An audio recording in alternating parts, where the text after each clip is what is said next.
Yun ang sinasabi ko sa yung team. No? Eh kayo ho, ilan na kayong leader dito?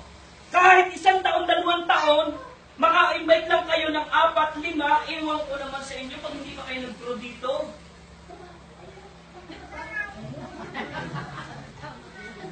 Diba? Ako nga, nag-DXN ako, wala akong upline, tinarabaho ko lang talaga. Ito, tip ko sa inyo, kumakausap ako ng tao, umayaw ka man o hindi, alam ko may taong sasali sa akin. Ito, simple-simple. No? Lagi mong tandaan ng pagtitinda, kahit anong pangit ang paninda mo, may bibili sa'yo. No? 6 months to 1 year, pwede ka talaga mag-diamond. No? 6 months to 1 year, pwede ka mag-diamond. Ganyan kasimple. Tingnan mo, pakita ko sa iyo ang commitment. Ate, pangalan mo, Ate Irene. Okay lang pumunta ka dito sa unahan. Sige na. May ipapakita lang ako sa iyo. Sige Yes. Woo!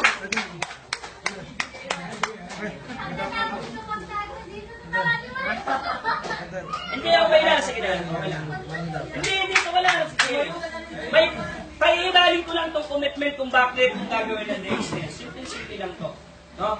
Sir, halimbawa, dalaga ka. No? Tayo ka lang dito, sir. No? Halimbawa, sir. Yan. Sir, tayo ka dito, sir. Ano mo, pahiratin ko lang itong commitment na to. Kung bakit mo gagawin ng DXN. Ito, simple. Pag-picture ba tayo? Okay, ito ha. Ito, pahiratin ko lang to. Yung commitment. Tingnan nyo ha. Halimbawa, ito, crush mo. Crush mo siya. Diba, dalaga ka, diba? Crush mo siya. No? Pero, ito ang laging mahigpit na nanliligo sa'yo. No? Pagkaalis ka ng paglalabas ka ng trabaho, sinusundo ka niya. Dahil crush mo siya, minsan lang siya pumupunta sa bahay mo. Ito naman, lagi nang sa bahay mo. Pagkagising mo, siya pa nagigib ng pampaligo mo. Ganun, no? Tapos, no? Ito naman, anong nangyari dito? Anong nangyari dito? Ang ginawa nito, paminsan din siya ipapakita dahil crush mo siya. Ito naman siya, no? Pagkagising mo, may luto ng pagkain. Doon na nga siya kumakain eh. No? Diba? Pero hindi naman doon natutulog. Kaya lang, no? Kung pairalin natin yung commitment at yung pagpapahalaga, sino ang nagbibigay ng halaga? Siya. Kung ikaw ang tatanungin ko sa manliligaw mong dalawa, sino sasagutin mo? Yun ang ibig ko sabihin.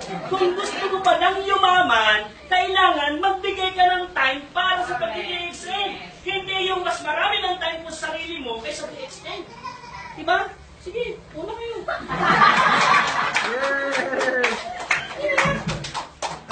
Yan yung mga time na dapat ibigay mo sa sarili mo. Kailangan, huwag ikaw ang masusunod sa pagdi-DXN mo. Kailangan ang masunod yung sistema ng DXN. Kasi, pag sinunod mo yung sistema mo, maiiwan mo ang DXN. Tinitiyak ko sa'yo. Kasi pag sinabi mong ayaw mo na, ayaw mo na. Pag sinabi mo hindi mo na gagawin, hindi mo na gagawin.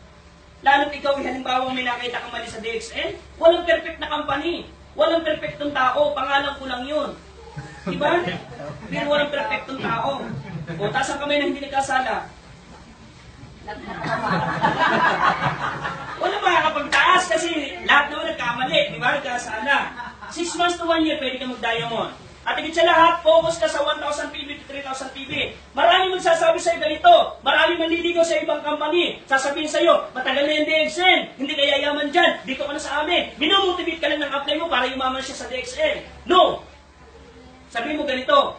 Di ba nasa ibang company ka? Oo. O, binomotivate mo ako para lumipat sa'yo.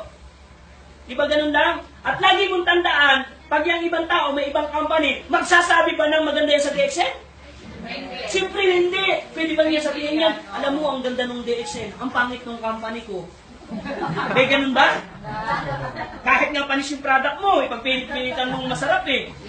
Diba? Paano malalaman ang isang magandang masarap na pagkain kahit anong ganda ng itsura? Paano malalaman masarap? Tikman. Yes! Tikman mo yung product. Baka yung product nila, hindi mo ma-take ay yung product ng DXN. Matitik mo talaga at mabebenta mo yung product ng DXN. Bakit ayaw yung magbenta? Meron pa ng paninda na DXN. Sabi ko sa inyo eh. Pipili ka po na lang DXN. Buti na lang, may taga-serve dito.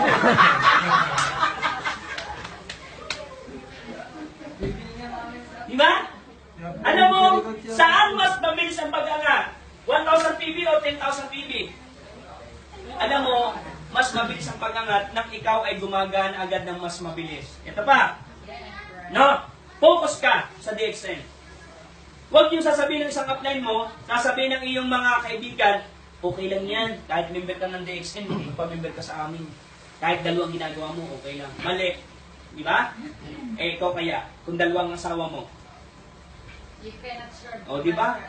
Hindi ka magpapakita. O, dyan yung asawa ko. Dito tayo sa kabila. Di ba? Kaya ibig sabihin, hindi maganda. Yeah. Ito pa. Di ba nga, may 10 utos, di ba? Di ba may panlabing... Yes, may panlabing isang utos, di ba? O, may panlabing isa ho. Yung kahit mahuli ka, huwag kang maamin.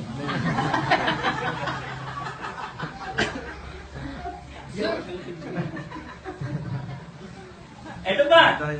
Yung tinatawag natin i-coach mo yung grupo mo. O, tanong. Ngayon po ngayon, napanood mo na ba ngayon ang Chicago Bulls, no? Ang lakas nila di ba ngayon? Ibig sabihin, mas napalakas nila, may coach silang magaling. Di ba? Ganon din ang network mo. Kailangan maalam kang mag-coach. Dapat, hindi lang po makita mong nagdi-direction yung tao mo. Itanong mo kung bakit hindi naka-attend sa loob ng 1 linggo, hindi naka-attend ng seminar. Baka may problema. Tanungin mo siya, ano bang problema mo? O, unahan mo na. Ano bang problema mo? Maliban sa pera. Wala akong pera, huwag mo kong utang. Ano bang problema mo? No? Ganun lang kasimple. Kailangan mo, makita mo. At pag may coach ang isang team, yan, umuunlad yan, lumalago. No? At higit sa lahat, yan, mag-build ka ng network mo. Tanim ka lang. Ang pagtatanim ganito, huwag kang umasa na pag nagtanim ka ng isa, 2, 3, aani ka na agad. Huwag kang humanap ng cheque kung ang tao mo 2, 3. Tinitiyak ko sa'yo, tapos may cheque ka 200, magre-reklamo ka, huwag mo na sanang ituloy. Sayang lang. Mag-build ka ng network mo, pa isa-isa lang. No? Lalaki ang grupo mo. Pag nagne-network ka, lumalaki ang grupo mo, sinasabayan mo ng pag-aaral. Diyan ka lalo uunlad. Ha? Ako naman, di naman ako ganito eh. Dati lang po, motivate lang, nasasanay ako. Diba? Yung pag may pinashare sa akin, tao, motivate. Kung ano yung alam ko, yun ang ipinapaliwanag ko. Diba? Ito pa. Never give up. Kahit anong mangyari, pag wala ka nakukuha, tuloy mo pa rin. Diba? Huwag kang hihinto. Yung iba kasi, isang hakbang na lang, daya mo na, huminto pa. Iba isang star agent na lang, hindi pa tinarabaho. Tapos na ma-embed sa ibang network, sinisisi DXN. No! Walang kasalanan sa iyo ang DXN. Ikaw ang may pagkukulang. Eh bakit may yumaman? Diba? Ito pa. Discouragement. Sinong unang mag-discourage sa iyo? Family member mo. Sasabihin sa iyo, yan, Irene, gabi na. No? Walang makain yung anak mo. Ang dungis-dungis. Saan ka ba galing? Sa DXN. Na naman. Diba? Sabihin sa'yo, saan ka galing na naman? Gabi na, dati hindi ka naman umuwi ng ganyan. No? Hanggang sa, ito ang tip ko sa inyo. Gusto nyo lagi kang positive? Gusto nyo positive lagi kayo? Yes. Okay. Ituring mo yung mga taong yan sa isipan mo lang. Ituring mong tae o kaya toxic. Pag sinabi kang tumigil ka sa pag-DXN mo, sipin mo lang, tae to. Yan. No, toxin to. Di, positive yung utak mo. Di ba? Sinabihan ka ng nanay mo na, ikaw ay rin ha, tumigil ka sa pag-DXN mo ha. Isip the way. Sabihin mo, sa isipan mo, ito. Diba? Baka naman sabihin mo sa nanay mo, nay, tae ka. Pambabastos na yun. Hindi na tama yun. Pag may nagsabi sa'yo, barkada mo, ay, walang mangyayari sa pag-DXN mo. Isipin mo lang, toxin ko. No? Saan ka ba nakakita ng dumi na niyapakan mo? Diba? Kaya nga iniiwasan mo yan eh. Kaya kahit anong laki ng tao, nakakapila yan, di ba? Pag natungo, diba? Kaya dapat iwasan. Ha? At saka, ito naman po lagi sasabihin ko, walang yumaman po na hindi nakaranas ng ganyan. Kahit na yung mga dambuhalang company, o tingnan mo si Henry C., bigla bang yumaman? O, nung siya sa Carriedo, nabasa ko yung libro niyan eh, sa Carriedo siya, nakikipwesto lang siya sa Mercury Drugs, sa harap. Sinisipa ng may-ari ng Mercury Drugs, laging paninda niya. Pwesto ka ng pwesto, hindi ka naman babayad. No? Kasi siya, walang sapatos, pero nagtitinda siya ng sapatos. Yapak nga siya eh. Pero ano sabi ng sarili niya? Lagi niyang iminamayos ang sarili niya, mayaman ako, mayaman ako. Pag ako nagkameron ng pwesto, ni isang pwesto ng Mercury Drugs, hindi ka makakapwesto. O tanong, saan ka nakita ng SM na may Mercury Drugs? Wala. O, si Socorro Ramos, nung masunog yung kanyang National Bookstore na dati pa, sabi ng tatay niya, Socorro, punta lang tayo ng China, doon na lang tayo magnegosyo kasi hindi ka na sinuswerte dito. Ang sabi sa Socorro Ramos, alam mo tay, alam ko sa pagkakasunog ng ating book na yan, sa likod niyan, yan ang magiging success natin. Sana ganun ka talaga. No? Nahirapan ka, napagod ka, bangon ka. Pagbangon mo, tinitiyak ko sa iyo, mas malakas ka kaysa dati. Yay! Diba? Ito pa, relative. Yan mga relative mo sa paligid mo. Di ba pag ikay umaangat sa buhay, lalo't may pinag-aralan ka, tapos ikaw yung lagi nagpapakumbaba, yumayaman ka, ano ang sinasabi ng mga relative mo? Dahil yumaman ka, ano sinasabi nila? May ginagawang anomalya yan. Di ba? Yung crab mentality, naku, ang lakas umiral nun. Eh, ang kagandahan sa DXN, pag ikaw ay yumaman, pwede mong hatakin lahat ng pamilya mo. Yun ang kagandahan dito. Relative. No? At, yung tinatawag nating mga friends mo sa Facebook. Sasabihin sa'yo, ano ba naman pare? No? Dati may trabaho ka, ba't umalis sa trabaho mo dahil lang sa DXN? No? Hindi sabihin mo ganito, alam mo kaya ako umalis sa DXN, hindi ko naman sinabing hindi ko gusto yung trabaho ko eh. Gusto ko lang, ayaw ko na lang may amo. Ganito na lang. Gusto ko magnegosyo. Yan, kung sasama ka sa akin, pareho tayong makakaranas ng mga discouragement, rejection. Sabihin mo na yung totoo. May hirapan ka dito, iiyak ka dito, mauulanan ka, maaarawan ka, no? Tapos pagagalitan ka ng magulang mo, kapatid mo, ay kaibigan mo yun. Kung sagot mo, sasama ka pa ba? Di na sasama yun. Doon mo makikilala ang isang Kaibigan. Iba nga sabi nila, makikilala mo isang kaibigan pag oras daw ng kagigitan. No? Ito pa, itinatawag natin mga classmate mo. Yan. Elementary, nakikita kayo sa Facebook. Minsan, sasabihin, alam mo, pag kayo nag-IDXN kayo, may magte-text sa inyo na ganito. Pre, kita naman tayo. Kain tayo sa labas, ako nang bahala. Naku, networker yan. Di ba? Ang tanong mo agad, anong network mo? No? Ikaw nga, nung magka-eskwela tayo, hindi mo ako mapakain kahit isang sitcharon eh. Ngayon, pakakainin mo ako. Di ba? Ito pa. Yan, other company. Marami dyan sa paligid natin. No? Dream stealer. Magnanakaw ng pangarap. Yung left and right. Maraming yayaman dyan, kaya lang hanggang kailan. Kasi pinanggalingan ko na yan eh. Nanggaling ako ng prosperity, power homes, no? Forever living. Nanggaling din ako ng First Quadrant, Dyna Farm. Halos lahat, member ako niyan. Pang-anim ko nga itong DXN eh. Kaya lang, kagandahan, sinasabi kong maganda DXN kasi dito lifetime. Na pag tinarabaho mo, hindi posibilidad. Pwede ka talagang yumaman. Kasi bakit? Nagawa nga ng ibang tao, ikaw pa kaya. Hindi naman sagabal sa trabaho mo. Kaya nga sabi ko sa iyo kanina, huwag ka magre-resign sa trabaho mo. Kung nag-aaral ka, bakit ka magre-resign at bakit ka titigil? Isabay mo lang ang DXN. Dagdag kaalaman, dagdag kita, dagdag income sa buhay. Diba? Ganun lang. At higit sa lahat, eto. Other MLM. Yung MLM, yun yung nasa paligid din natin. Marami yan. At higit sa lahat, eto. Skills. Ano ba yung skills? Kaalaman. Kaalaman na kailangan po maalam kang mag-respect ng tao. No? Kwento pa, alam mo pag malakas ang loob mo, madiskarte ka, madali lang. Halimbawa, alam mo na yung DXN? Pag sinabing hindi, 15 years na sa Pilipinas, hindi mo pa alam, di ba maglalaro sa utak niya yun? Alam mo, maganda yung product niya, maganda yung company. Networking, oo, networking. Lahat naman tayo networking eh. Di ba may asawa ka na, dati tayo dalaga, di ba? May anak ka na, may anak na rin ako. Di ba network yan?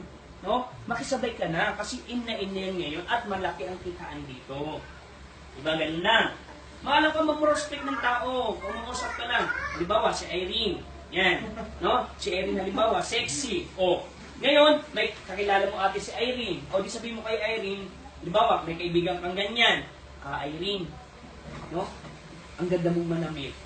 Gusto ko rin bumili ng damit dyan sa malapit dyan sa department store. Baka pwede mo naman akong samahan. Tapos idaan mo siya dito. Paupuin mo dyan. Ganun na kasimple. Ha? Pag sinabi niya, ba't tayo narito? Kasi, andyan yung tiyahin ko, siya magbibigay sa akin ng pera. Diba? O kaya may nag-a-apply ng trabaho.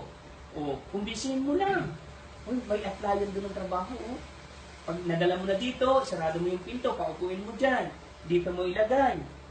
Hindi na yung makakaalis dyan. Alam niyo, gusto niyo maka-invite kayo? Tip ko sa inyo. No? Ate, parito ate. Pero ng 2 silya. Alam niyo kung gusto niyo maka-invite, ate, paabot ng 2 silya. Yan. Dito ka ate. Yan. Pag mag-i-invite kayo, eto lang. Tip ko lang sa inyo, ate, upo ka lang dito. Upo ka lang. Yan. Halimbawa, ito na-invite mo ako. Upo ka lang ate. Yan. Huwag niyo siyang pauupuin, lagi diyan. Lagi mo siyang iipitin dito. Hindi makaalis. Hindi siya makakaalis. Naipit mo na eh. At pag nag-invite ka, halimbawa nagmamadali, ako yung babae, siya yung lalaki. Ganito lang kasimple. Lalo may invite mo mga 30, 40, 50 anyos, tapos ganyan maganda. No? Kasama yan sa'yo. Kasi manyakis na yun eh. Joke lang. Ganyan lang ikaw na babae, patong mo yung kanya dito sa kanya ganyan, sa pinaka, hindi naalis. Kahit ano mangyari, matatapos yan, hindi aalis yan. At kung gusto mo talagang agresibo kang nag-i-invite, ito lang. Ate, harap mo sa akin yan. Yan. Upo ka lang. Sino dito yung bumili ng Clerbo ko?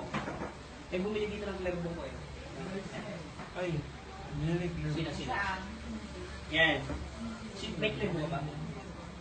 Yung may phone. Yung Clerbo. Ano?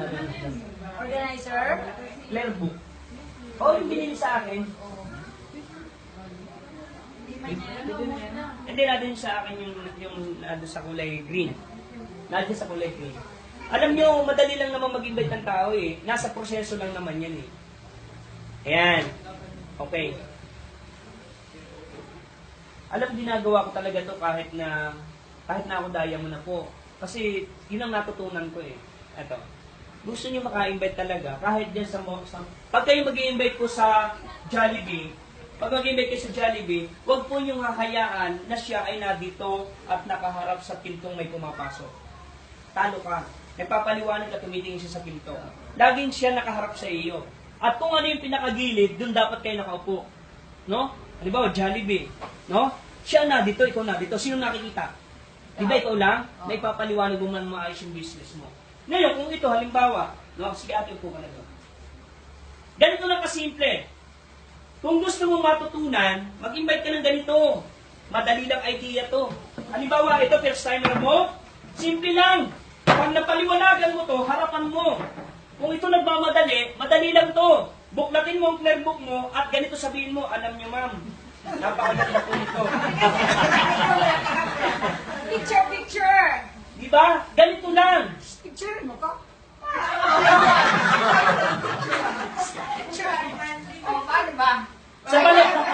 Sa palagay mo, makakaalis to? Hindi siya makakaalis. Matatapos mo itong marketing plan, hindi siya makakaalis. Bakit?